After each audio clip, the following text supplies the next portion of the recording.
Hello and welcome to our YouTube channel. Friends, आज हम आपके लिए 25 अगस्त के महत्वपूर्ण करेंट अफेयर्स लेकर आए हुए हैं।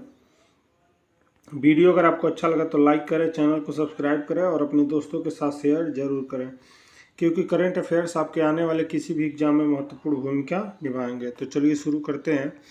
देखिए, भारत में प्रतिवर्ष जो है 25 अगस्त से 8 सितंबर के बीच राष्ट्रीय नेत्रदान पखवाड़ा यानी national I donation for night मनाया जाता है। चलिए बात करते हैं आज के पहले प्रश्न की। तो पहला प्रश्न है, किस भारतीय क्रिकेट खिलाड़ी ने अंतर्राष्ट्रीय क्रिकेट से सभी प्रारूपों से संन्यास की घोषणा की है? तो ये शिखर धवन ने की है, यानी ऑप्शन नंबर ए इसका राइट आंसर हो जाएगा। देखिए, भारत के बेहतरीन सफ़ेद गेंद बल्लेबाजों में से एक शिखर धवन ने अंतर्राष्ट्रीय और घरेलू क्रिकेट के सभी प्रारूपों से संन्यास की घोषणा की है। बाएं हाथ के इस बल्लेबाज ने टीम इंडिया के लिए जो है 37 टेस्ट, 167 वनडे और 68 T20 मैच खेले हैं। धवन जो है वनडे टूर्नामेंट में उनके प्रभावशाली बल्लेबाजी आंकड़ों के लिए मिस्टर आईसीसी के रूप में भी जाना जाता है। उन्होंने अंतर्राष्ट्रीय क्रिकेट में कुल 10,867 रन बनाए हैं, जिसमें वनडे में 6,793 रन शामिल हैं। धवन ने वनडे में 17 शतक और 39 अर्धशतक लगाए हैं। वहीं अपने 222 मैचों की आईपीएल करियर में धवन ने 6,769 रन बनाए हैं और 2016 में सनराइजर हैदराबाद के साथ एक बार चैंपियनशिप विजेता रहे हैं। दिसंबर 2022 में उन्होंने बांग्लादेश के खिलाफ वनडे सीरीज में भारत के लिए आखिरी वनडे खेला था। चलिए बात करते हैं अगले प्रश्न की। नाइट फ्रैंक के प्राइम ग्लोबल सिटीज इंडेक्स में किसे शीर्ष स्थान मिला है? ये मनीला को मिला है, यानी ऑप्शन नंबर सी इसका राइट आंसर हो जाएगा। देखिए, संपत्ति मूल्य वृद्धि में मुंबई विश्व स्तर पर दूसरे स्थान पर रहा। नाइट फ्रैंक की रिपोर्ट में देखिए, मुंबई की में प्राइम रेजिडेंशियल की कीमतों में दर पर वर्ष 13% की वृद्धि हुई, जिससे 2024 का दूसरे त्रैमास में विश्व भर का दूसरा सबसे तीव्रता से बढ़ने वाला शहर बन गया है। देखिए, नई दिल्ली और बेंगलुरु में भी प्राइम रेजिडेंशियल कीमतों में उल्लेखनीय वृद्धि देखी गई, जिसके साथ नई दिल्ली वैश्विक स्तर पर तीसरे स्थान पर पहुंच गई। वैश्विक प्राइम प्रॉपर्टी वृद्धि क्वार्टर 2 में 2024 से धीमी होकर 2.6% रह गई और वैश्विक स्तर पर मनीला जो है क्वार्टर 2 में 2024 में 26% की वार्षिक मूल्य वृद्धि के साथ सूचकांक में सबसे आगे रहा। बात करते हैं आज के अगले प्रश्न की। भारत के प्रथम राष्ट्रीय अंतरिक्ष दिवस के अवसर पर किसने ई पत्रिका सपनों की उड़ान जारी की है? तो ये धर्मेंद्र प्रधान ने जारी की है, अपने शिक्षा मंत्री ने, यानी ऑप्शन नंबर सी इसका राइट आंसर हो जाएगा। बात देखिए, मीट वाई ने सहमति पत्र पर हस्ताक्षर किए। सीडीएसी के हार्डवेयर सुविधा खोली। देखिए, इलेक्ट्रॉनिक और सूचना प्रौद्योगिकी मंत्रालय ने ग्रिड प्रौद्योगिकी, स्मार्ट मीटरिंग और साइबर सुरक्षा को आगे बढ़ाने के लिए Tata EV, Hicon group, JMV LPS, Larsen and टर्बो, अहिसा डिजिटल इनोवेशन के साथ समझौते पर हस्ताक्षर किए हैं। देखिए, वीएलएसआई और एसओसी हार्डवेयर विकास का समर्थन करने के लिए centre for development of advance computing यानी सीडीएसी वेल्लम्बा परिसर में एक हार्डवेयर इम्यूलेशन सुविधा का उद्घाटन किया गया। बात करते हैं अगले प्रश्न की। भारत ने किस देश के 4 भारत हेल्थ इनिशिएटिव फॉर सहयोग के लिए हित एंड मैत्री भीष्म क्यूब भेंट किए हैं? तो ये यूक्रेन के किए हैं, यानी ऑप्शन नंबर 20 का राइट आंसर हो जाएगा। देखिए, भारत और यूक्रेन ने कृषि खाद्य में संयुक्त अनुसंधान, सूचना विनिमय और कार्य समूहों के लिए एक रूपरेखा तैयार की है। देखिए, केंद्रीय औषधि मानक नियंत्रण संगठन और यूक्रेन की औषधि पर राज्य सेवा चिकित्सा और उत्पाद सुरक्षा बढ़ाने पर सहयोग करेंगे। समझौते में यूक्रेन में सामुदायिक परियोजनाओं के लिए भारतीय मानवीय अनुदान एवं एक सांस्कृतिक आदान प्रदान कार्यक्रम शामिल है। चलिए बात करते हैं आज के अगले प्रश्न की। किसने एमसीए के सचिव का पदभार ग्रहण किया है? तो ये दीप्ति गौर मुखर्जी जी ने किया है, यानी ऑप्शन नंबर 20 का राइट आंसर हो जाएगा। देखिए, मध्य प्रदेश कैडर की 1993 बैच की आईएएस अधिकारी दीप्ति गौर मुखर्जी ने कॉर्पोरेट कार्य मंत्रालय यानी एमसीए के सचिव के रूप में पदभार ग्रहण किया है। उन्होंने मनोज गोविल का स्थान लिया है और मनोज गोविल जो है सचिव हो गए हैं, जिन्होंने व्यय सचिव के रूप में कार्यभार संभाला था। इस नियुक्ति से पहले मुखर्जी राष्ट्रीय स्वास्थ्य प्राधिकरण की मुख्य कार्यकारी थी, सीईओ थी। चलिए बात करते हैं अगले प्रश्न की। तो भारत और किस देश ने रक्षा उपकरण आपूर्ति सुनिश्चित करने के लिए एसओएस से समझौता किया है? तो ये अमेरिका के साथ किया गया है, यानी ऑप्शन नंबर ए इसका राइट आंसर हो जाएगा। देखिए, भारत और अमेरिका ने रक्षा सहयोग बढ़ाने के लिए आपूर्ति सुरक्षा व्यवस्था यानी एसओएस और संपर्क अधिकारियों पर समझौता ज्ञापन पर हस्ताक्षर किए हैं। सोसा महत्वपूर्ण जो है रक्षा आपूर्ति के लिए पारस्परिक प्राथमिक समर्थन सुनिश्चित करता है। देखिए, आपूर्ति श्रृंखला जो है लचीलापन को मजबूत करता है। भारत एक प्रमुख अमेरिकी कमांड में एक संपर्क अधिकारी तैनात करेगा, जिससे रणनीतिक सूचना साझाकरण और रक्षा समन्वय में सुधार होगा। बात करते हैं अगले प्रश्न की। किस मंत्रालय ने BOCV-MIS पोर्टल लॉन्च किया है? तो ये श्रम एवं रोजगार मंत्रालय ने किया है, यानी ऑप्शन नंबर सी इसका राइट आंसर हो जाएगा।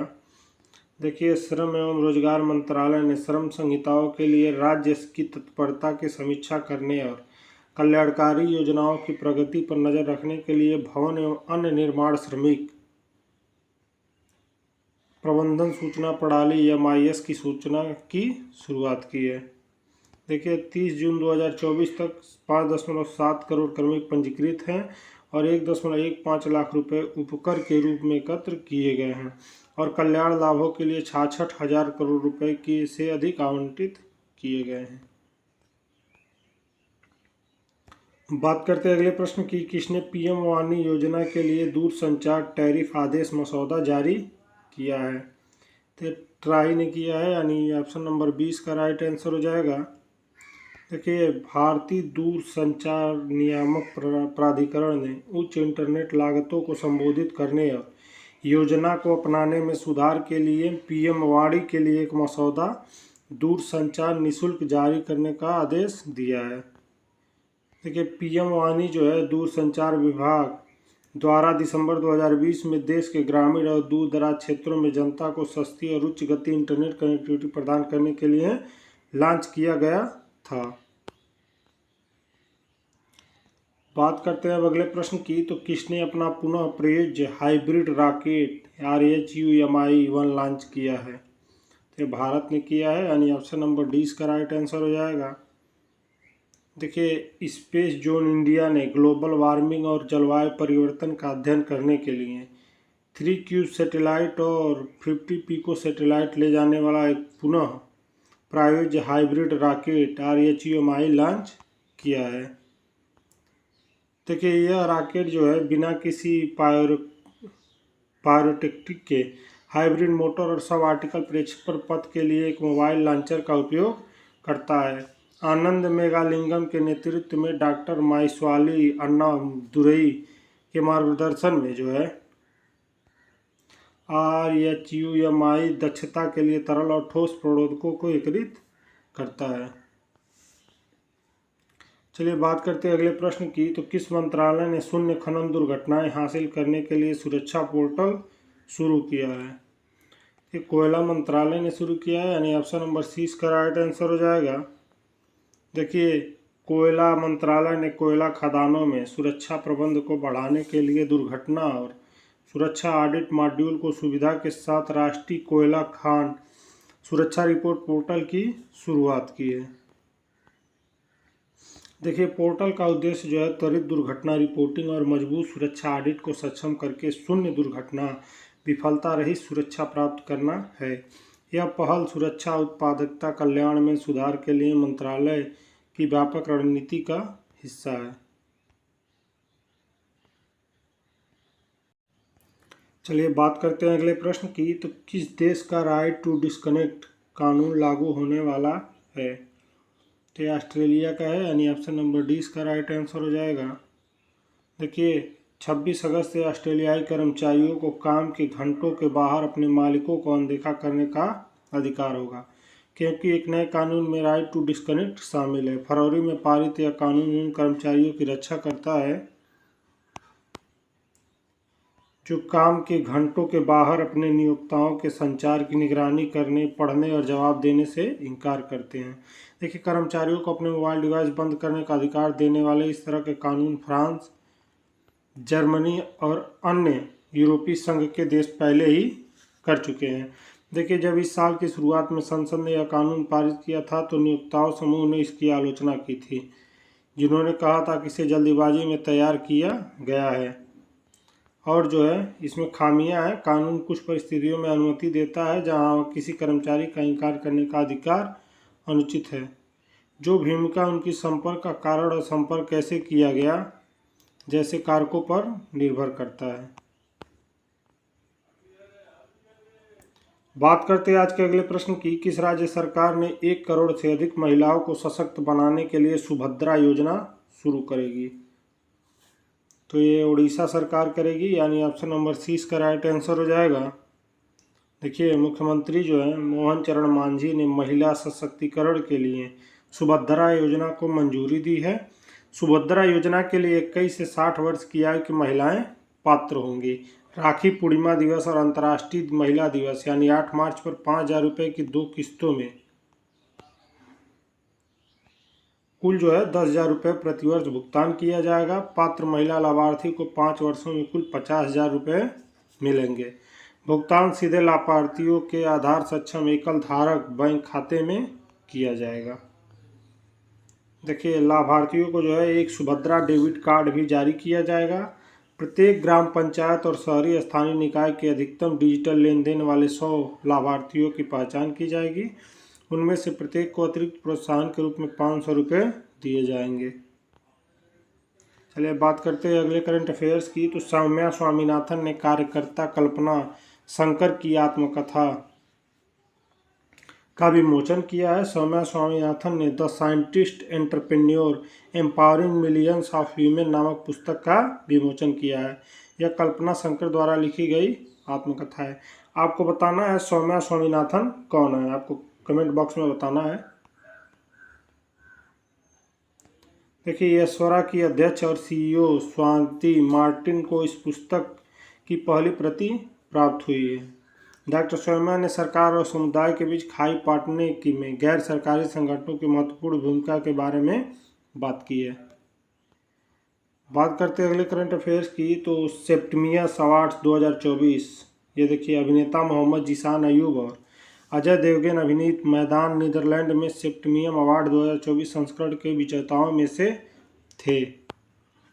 देखिए जीशान को जो है 2023 में क्राइम ड्रामा सीरीज स्कूप के लिए उनके काम के लिए सर्वश्रेष्ठ एशियाई अभिनेता नामित किया गया था और निर्देशक अमित रविंद्रनाथन शर्मा को स्पोर्ट ड्रामा मैदान के सर्वश्रेष्ठ एशियाई फिल्म घोषित किया गया था।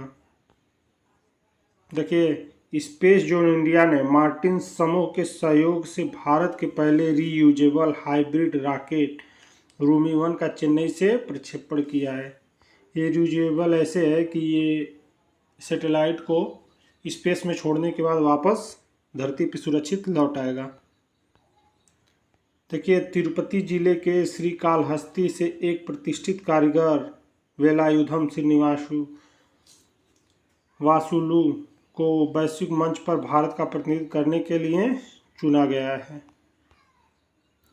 देखिए गुजरात प्रदूषण नियंत्रण बोर्ड ने प्लास्टिक प्रदूषण पर अंकुश लगाने के लिए एक अभिनव अभियान शुरू किया है। देखिए गाजा पट्टी जो है, गाजा में 25 वर्ष बाद पोलियो का पहला मामला पाया गया है। ये प्रदूषण के कारण हुआ होगा। देखिए केंद्रीय गृह मंत्री अमित शाह की अध्यक्षता में छत्तीसगढ़ की राजधानी रायपुर में देश के नक्सल प्रभावी राज्यों की अंतर्राज्यीय समन्वय समिति का आयोजित की गई है। बात करते हैं अगले प्रश्न की। राजधानी दिल्ली में 24 अगस्त को भारतीय अंतर्राष्ट्रीय एमएसएमई स्टार्टअप प्रदर्शनी और सम्मेलन का आयोजन किया गया है। देखिए, वस्तु एवं सेवा कर नेटवर्क पूर्वानुमानित विश्लेषण के माध्यम से अनुपालन में नवोन्मेषण को बढ़ावा देने के लिए जीएसटी एनालिटिकल हैकाथॉन का आयोजन करेगा। देखिए, रेपको बैंक ने नई दिल्ली में केंद्रीय गृह एवं सहकारिता मंत्री अमित शाह को 19.08 करोड़ रुपए का लाभांश चेक भेंट किया है। देखिए, श्रम एवं रोजगार मंत्रालय ने भारत में महिला कार्यबल भागीदारी सुधार पर टास्क फोर्स की 7वीं बैठक बुलाई है। तो ये रहे आज के महत्वपूर्ण करंट अफेयर्स। वीडियो अगर आपको अच्छा लगे तो लाइक करें, चैनल को सब्सक्राइब करें और दोस्तों के साथ शेयर करना ना भूलें। धन्यवाद।